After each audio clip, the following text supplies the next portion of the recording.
ስለዚህ በእናንተ ዘመን ነብዩ መነካት ሞት ነው ይሄንን በሞት የመጨረሻው ከነብዩ ሞት በላይ አይደለም እኔ በሞት ድል ብናደርግ ቦታ እንዳትለቁ እናንተን የሚደፍረው በማንነታችሁ አይቶ ብዙ ተስፋላችሁ ዛሬ በዚህ ትውልድ ላይ ዛሬም ነብዩ እየተሰደቡ ነው ታውቃላችሁ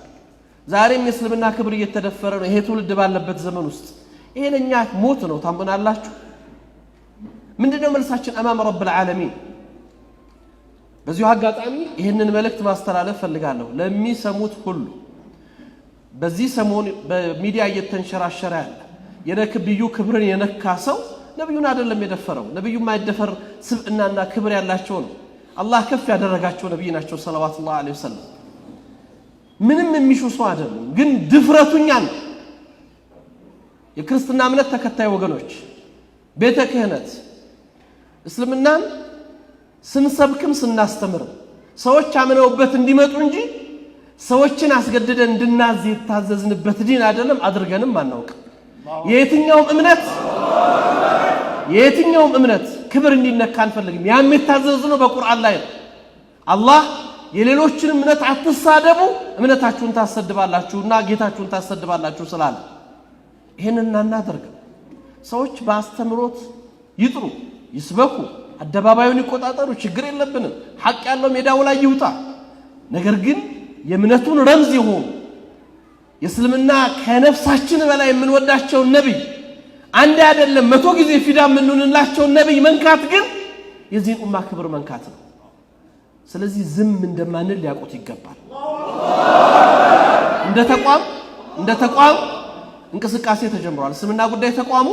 ክስ ይመሰርታል ይሄን ድርጊት ዛሬም ትናንትን በፈጸሙ ሰዎች ላይ የህግ አስከባሪ አካላቶች ሰዎቹ በህግ ቁጥጥር ስር እንዲውሉ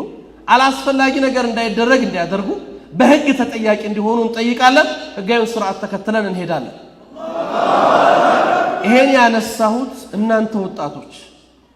ዲናችሁን ስተው ይሄ ነው ማንነታችሁ የሚመጣው እናንተን የሚደፍረው በማንነታችሁ አይቶ